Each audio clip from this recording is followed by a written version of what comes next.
శత జయంతి ఉత్సవాలను జరుపుకోవడానికి కార్యక్రమాన్ని ఏర్పాటు చేసి ఈ కార్యక్రమానికి సభాధ్యక్షత వహించిన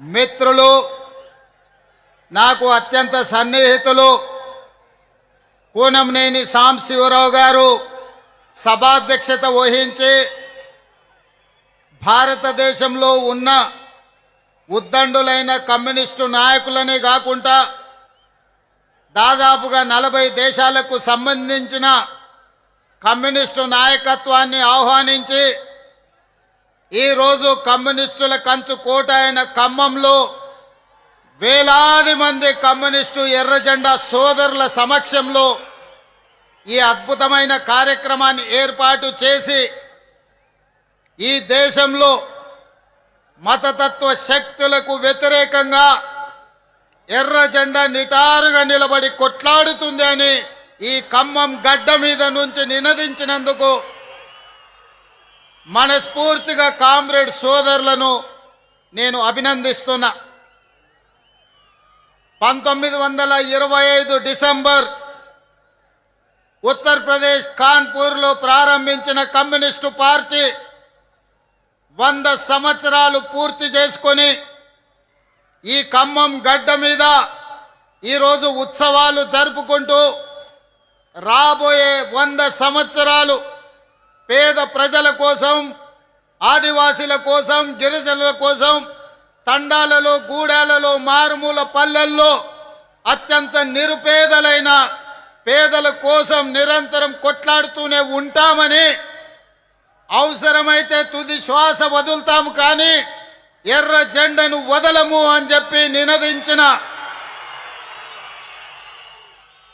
కమ్యూనిస్టు మిత్రులను స్ఫూర్తిగా తీసుకొని మొన్న జరిగిన ఎన్నికల్లో పాశవికంగా వ్యవహరిస్తున్న ప్రభుత్వాలను పడగొట్టినం.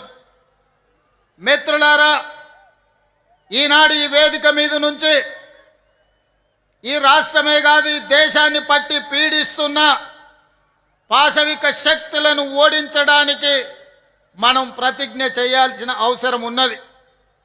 ఆనాడు ఈ దేశంలో దేశ స్వతంత్రం కోసం రవి అస్తమించని రాజ్యాన్ని నడిపిన బ్రిటిష్ తెల్ల దొరలకు వ్యతిరేకంగా 140 సంవత్సరాల అనుభవం ఉన్న ఇండియన్ నేషనల్ కాంగ్రెస్ 100 సంవత్సరాలు అల్పెరగని పోరాటం చేసిన కమ్యూనిస్టు సోదరులు కొట్లాడితేనే ఈ దేశానికి స్వతంత్రం వచ్చింది.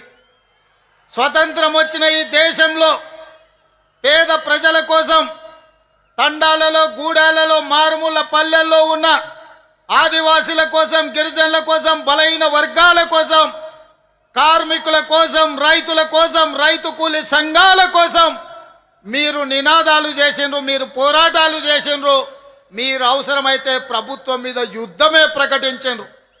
మీరు పోరాటాలు చేస్తే మీరిచ్చిన నినాదం దున్నేవాడికే భూమి అని ఎర్ర జెండా సోదరులు నినాదం ఇస్తే ఆ నినాదాన్ని చట్టం చేసి జమీందారుల దగ్గర, జాగీదారుల దగ్గర, భూస్వాముల దగ్గర ఉన్న లక్షలాది ఎకరాలను ఆనాడు బూర్గుల రామకృష్ణారావు గారు, పివి నరసింహారావు గారు, శ్రీమతి ఇందిరాగాంధీ గారు అగ్రికల్చర్ సీలింగ్ యాక్ట్ తీసుకొచ్చి లక్షలాది ఎకరాలను భూస్వాముల నుంచి గుంజుకొని పేద ప్రజలకు పంచిపెట్టిన చరిత్ర కాంగ్రెస్ పార్టీది.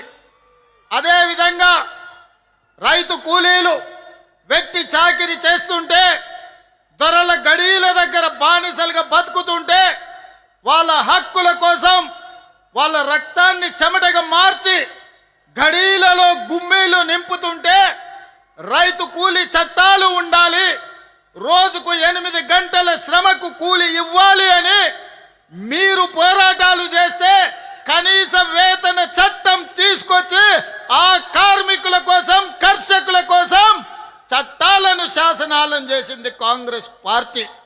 అదేవిధంగా ఈ భూమి మీద ఏ వస్తువు ఎవరైనా తయారు చేయని, ఆఖరికి అగ్గిపెట్టే సబ్బు బిల్ అయినా ఉత్పత్తి చేసేవాడే ధరను నిర్ణయిస్తే 6 కాలం కష్టపడి పంట పండించి దుక్కి దున్ని పంట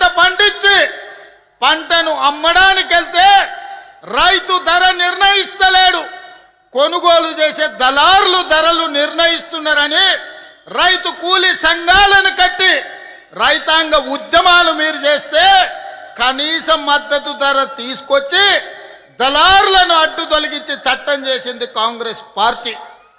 మిత్రులారా, ఆనాడు రిజాకర్లకు వ్యతిరేకంగా, నిజాం నవాబులకు వ్యతిరేకంగా సాయుధ రైతాంగ పోరాటాన్ని నిర్మించి ఆనాడు 4000 మంది ఎర్ర జెండా వీరులు నేల కొరుగుతేనే ఆనాడు మీరు నిర్మించిన సాయుధ రైతాంగ పోరాటమే తెలంగాణ రాష్ట్రానికి, హైదరాబాదు రాష్ట్రానికి విముక్తి కలిగించడానికి పునాదులు పడ్డాయి. దేశమంతా స్వతంత్రం వచ్చి స్వేచ్ఛ వాయువులను పీలుస్తున్నప్పుడు హైదరాబాదు రాష్ట్రం నిజాం రజాకర్ల కాళ్ళ కింద నలిగిపోతుంటే ఆనాడు ఈ ప్రజలకు విముక్తి కలిగించాలి, ఈ ప్రజలకు స్వేచ్ఛను ప్రసాదించాలి అని మొట్టమొదటి ప్రధానమంత్రి పండిత్ జవహర్లాల్ నెహ్రూ గారు సర్దార్ వల్లభాయ్ పటేల్ పోలీస్ యాక్షన్ ద్వారా నిజాం రజాకర్లను లొంగ తీసుకొని నిజాం రజాకర్లను దిగంతాలకు తరిమిన చరిత్ర ఈ ప్రాంతానికి ఉన్నది. ఆనాడు జరిగిన సాయుధ రైతాంగ పోరాటంలో పుచ్చలపల్లి సుందరయ్య గారు కావచ్చు, చెన్నంనేని రాజేశ్వరరావు గారు కావచ్చు, అలా చెప్పుకుంటూ వెళ్తే ఆ తర్వాత చంద్ర రాజేశ్వరరావు గారుతో పాటు ఆనాడు ఈ ప్రాంతానికి సంబంధించి స్వతంత్రం వచ్చిన తర్వాత కూడా భారత కమ్యూనిస్టు పార్టీ తరఫున పోరాటం చేసిన నల్లమల గిరిప్రసాద్ గారు, అదేవిధంగా శేషగిరిరావు గారు ఈ ప్రాంతం నుంచి ప్రాతినిధ్యం వహించారు. ఈరోజు ఈ వేదిక మీద పువ్వాడ నాగేశ్వరరావు గారు కూడా ఉన్నారు, ఆనాడు సిపిఐ ఉద్యమాలలో పాల్గొన్న వాళ్ళు. మిత్రులారా, ఇవాళ ఒకే ఒక్క మాట నేను ఈ వేదిక మీద నుంచి మీకు విజ్ఞప్తి చేయదలుచుకున్నా. ఆనాడు బ్రిటిష్ వాళ్ళతో ఎంత ప్రమాదం ఉండేనో ఈనాడు ఉన్న బీజేపీ అంటే బీజేపీ భారతీయ జనతా పార్టీ కాదు, ఇది బ్రిటిష్ జనతా పార్టీ.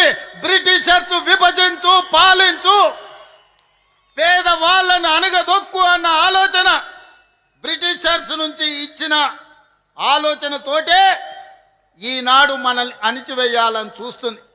ఇవాళ పేదల కోసం, రైతు కూలీల కోసం, భూమి లేని నిరుపేదల కోసం యూపీఏ ప్రభుత్వంలో ఆనాడు కమ్యూనిస్టు కాంగ్రెస్ పార్టీ కలిసి జాతీయ ఉపాధి హామీ పథకాన్ని తీసుకొస్తే ఈనాడు ఆ జాతీయ ఉపాధి హామీ పథకాన్ని రద్దు చేసింది. గ్రామాల నుంచి వలసలు తగ్గినాయి చట్టం ద్వారా. గ్రామాలలో కూలీలు తమ కూలిని తాము నిర్ణయించే శక్తి జాతీయ ఉపాధి హామీ చట్టం ఇచ్చింది. ఇవాళ అదానీ అంబానీలకు కూలీలు దొరకడం లేదు, ప్రజలు వలసలు పోవడం లేదు, నగరాలు వలసలు పోయే రోజులు మారిపోయి మొన్న వచ్చిన కరోనా సమయంలో ఈ దేశంలో ఉండే పేదలను ఆదుకోవడానికి జాతీయ ఉపాధి హామీ పథకమే ప్రయోజనం చేకూరింది.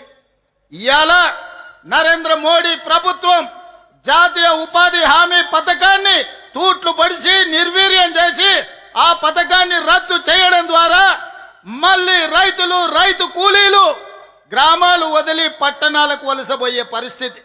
పట్టణాలకు వలసెళ్తే మళ్ళీ వెట్టి చాకిరి వస్తుంది.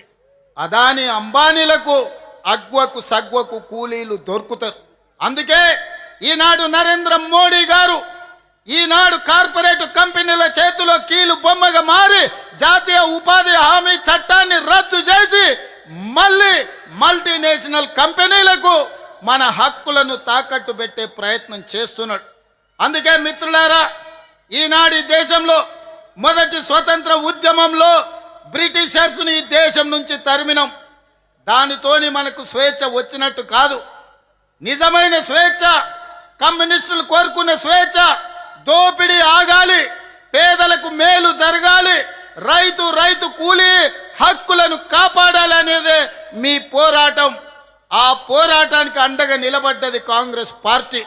మీ పోరాటాలను, మీ నినాదాలను చట్టాలు, శాసనాలు చేసి ఈ దేశంలో రైతాంగాన్ని ఆదుకున్న పార్టీ కాంగ్రెస్ పార్టీ. ఈరోజు ఈ దేశంలో రాజ్యాంగాన్ని మార్చడానికి పేదల హక్కులను కొల్లగొట్టడానికి మొన్న జరిగిన ఎన్నికల్లో భారతీయ జనతా పార్టీ 400 సీట్లు అడిగింది రాజ్యాంగాన్ని సమూలంగా మార్చాలి అని. కానీ ప్రజలు, కమ్యూనిస్టులు, కాంగ్రెస్ పార్టీ, మా నాయకుడు రాహుల్ గాంధీ గారు అందరితో నిలబడి కాంగ్రెస్కు అధికారం ఇవ్వండి, ఒకవేళ బీజేపీకి 400 సీట్లు ఇస్తే రాజ్యాంగాన్ని సమూలంగా మారుస్తారు, రిజర్వేషన్లు రద్దు చేస్తారని ప్రతి గ్రామానికి వెళ్ళి చెప్పిండు. అందుకే ఈనాడు బీజేపీకి 240 సీట్ల దగ్గరనే ఆగింది. మరి పరోక్షంగా ఈనాడు మళ్ళీ రాజ్యాంగాన్ని చెరబట్టడానికి భారతీయ జనతా పార్టీ ప్రయత్నం చేస్తుంది. దాంట్లో భాగంగానే ఎస్ఐఆర్ తీసుకొచ్చిండ్రు. పేదల ఓటు హక్కును తొలగిస్తున్నారు. ఇది ఈనాటి ప్రయత్నం కాదు. ఆనాడు భారత రాజ్యాంగం ఏ విధంగా ఉండాలో డాక్టర్ బాబాసాహెబ్ అంబేద్కర్ని చైర్పర్సన్గా పెట్టి కాన్స్టిట్యూయెంట్ అసెంబ్లీలో చర్చ జరిగినప్పుడు గోల్వాల్కర్ సిద్ధాంతం నమ్మినోళ్ళు పేదలకు ఓటు హక్కు ఉండొద్దు అన్నారు. ఆనాడు డాక్టర్ బాబాసాహెబ్ అంబేద్కర్, మహాత్మా గాంధీ గారు పేదలకు ఓటు అనే హక్కు ఆయుధాన్ని చేతిలో పెట్టి పరిపాలన చెయ్యడానికి ఎవరు ఉండాలో నిర్ణయించమని అధికారం ఇచ్చిండు. మరి ఈనాడు ఆ ఓటు హక్కును తొలగించడానికి బీజేపీ ఎస్ఐఆర్ ఉపయోగిస్తున్నది. మిత్రులారా, ఈ దేశంలోనే పుట్టి ఈ దేశంలోనే పెరిగి ఇక్కడ చనిపోతే ఈ మట్టిలో కలిసే మూలవాసులైన ఆదివాసీలను మీ ఆనవాళ్ళు తీసుకురండి, మీ ఆధారాలు తీసుకురండి, అప్పుడే మీకు ఓటు హక్కు ఇస్తామంటే ఇక్కడనే పుట్టి ఇక్కడనే పెరిగి ఇక్కడనే ఈ అడవుల్లో ఉండే జాతులు ఎక్కడి నుంచి ఆధారం తీసుకొస్తారని నేను అడుగుతున్నా. అందుకే మిత్రులారా, ఈ దేశంలో కుట్ర జరుగుతుంది. అధికారాన్ని శాశ్వతంగా అంటి పెట్టుకోవాలని పేదల వ్యతిరేక ప్రభుత్వం భారతీయ జనతా పార్టీ ప్రయత్నం చేస్తుంది. ఈనాడు ఓటు ఎక్కడ పోదు, కార్పొరేట్ కంపెనీల హక్కులు ఎక్కడికి పోవు. ఈనాడు తెచ్చిన ఎస్ఐఆర్ భూమి లేని నిరుపేదలు, రైతు కూలీల హక్కులు పోతాయి. వాళ్ళ ఓటు హక్కు పోతే వాళ్ళ రేషన్ కార్డు పోతుంది. వాళ్ళ రేషన్ కార్డు పోతే వాళ్ళకున్న ఆస్తులు పోతాయి. ప్రభుత్వం అందించే సంక్షేమ పథకం ఏది కూడా అందదు. ఈ దేశంలో ఏది కావాలన్నా ఓటు హక్కు ఉన్నవాడికే ప్రభుత్వాలు ఈరోజు సంక్షేమ పథకాలు ఇస్తున్నాయి. ఒకవేళ ఓటే తొలగిస్తే రేషన్ కార్డు పోతుంది, మీ ఇల్లు పోతుంది, మీకు వచ్చే పెన్షన్ పోతుంది, మీకు వచ్చే ప్రభుత్వ సంక్షేమ పథకాలు అన్నీ పోతాయి. ఈరోజు పేదవాళ్ళ హక్కును కాల రాయడానికే బీజేపీ కంకణం కట్టుకున్నది. అందుకే మిత్రులారా, ఈరోజు అప్రమత్తంగా ఉండవలసిన పరిస్థితి వచ్చింది. ఈరోజు నువ్వు కాంగ్రెసా, కమ్యూనిస్టా లేదా ఇంకెవరా అని ఆలోచన చేసే సందర్భం కాదు. కాంగ్రెస్ అయినా కమ్యూనిస్ట్ అయినా ప్రజాస్వామ్యాన్ని కోరుకునే ప్రతి వారు ఏకమై నరేంద్ర మోడీకి వ్యతిరేకంగా ఈ దేశంలో దండు కట్టాలి. ఈరోజు పోరాటం ప్రకటించాలి. అప్పుడే ఈ ప్రజాస్వామ్యం బతుకుతుంది. ప్రజాస్వామ్యాన్ని బ్రతికించడానికి, పేద ప్రజల హక్కులు కాపాడడానికి మనందరం కలిసికట్టుగా పని చెయ్యాలి. అందుకే ఎర్రజెండా సోదరులు ఆహ్వానించగానే తప్పకుండా ఖమ్మం వస్తా, 100 సంవత్సరాల మీ శత జయంతి ఉత్సవాలలో పాల్గొంటా. ఇవాళ మీరు వేరు మేము వేరు కాదు. మీరు ప్రజల కోసం కష్టపడతారు, ప్రజల కోసం కొట్లాడతారు. మీరు కొట్లాడి మీరు ఇచ్చే నినాదాలను చట్టం శాసనం చేసే పార్టీ కాంగ్రెస్ పార్టీ. ఇవాళ ఈ అధికారంలో మీ సహకారం కూడా ఉన్నది, మీ శ్రమ కూడా ఉన్నది. మిత్రులారా, ఇది పేదల రాజ్యం, ఇది పేదల ప్రభుత్వం. ఆనాడు మీరిచ్చిన నినాదమే ప్రజారాజ్యం అని ఇచ్చిండ్రు. ఆనాడు మీరు ఇచ్చిన పిలిపే ఈనాడు పేద ప్రజలకు ఒక ప్రభుత్వాన్ని ఏర్పాటు చేసినాం. భవిష్యత్తులో కూడా ఇవాళ ఒక్క మాట చివరిగా చెప్తాను. ఖమ్మం జిల్లాకు ఒక ప్రత్యేకత ఉన్నది. నరేంద్ర మోడీ, అమిత్ షా ఇద్దరు కలిసి వచ్చినా ఖమ్మం జిల్లాలో 2 సర్పంచులను కూడా గెలిపించుకోలేరు. ఈ గడ్డ మీద తులసి వనంలో గంజాయి మొక్కలకు స్థానం లేదు. ఈ ఖమ్మం జిల్లా గడ్డ మీద భారతీయ జనతా పార్టీకి సర్పంచులు కూడా గెలిపించుకోలేరు. ఇవాళ కమ్యూనిస్టు సోదరులు బలమైన ఉద్యమాన్ని ఈ ప్రాంతంలో నెలకొల్పినందుకే ఈరోజు భారతీయ జనతా పార్టీకి ఈ ఖమ్మం జిల్లాలో స్థానం లేదు. అందుకే మిత్రులారా, భవిష్యత్తులో కాంగ్రెస్ పార్టీ చేయబోయే పోరాటం భారతీయ జనతా పార్టీ నరేంద్ర మోడీకి వ్యతిరేకంగా మీరందరూ కలిసి రండి. మనందరం కలిసి భారతీయ జనతా పార్టీని గద్దె దింపుదాం. రాహుల్ గాంధీని ప్రధానమంత్రిని చేద్దాం. మీ అందరి సహకారం ఉండాలి. రాబోయే 100 ఏళ్ళు పేదల కోసం మీరు కొట్లాడాలి. ఇంత మంచి కార్యక్రమాన్ని ఏర్పాటు చేసిన నిర్వాహకులకు అందరికీ కూడా మనస్ఫూర్తిగా ధన్యవాదాలు, కృతజ్ఞతలు తెలియజేస్తున్నా. All different countries and different states who are delegates are here. I wanted to congratulate my friends. You are completing your 100 years celebrations. Another 100 years you have to fight for poorest of the poor people, right? So Congress party is there to support communist friends. We are there. We have to fight against Narendra Modi. The fascist government Narendra Modi has to step down from the Prime Minister post. Till then, we have to fight against Bharatiya Janata Party. Thank you and everyone.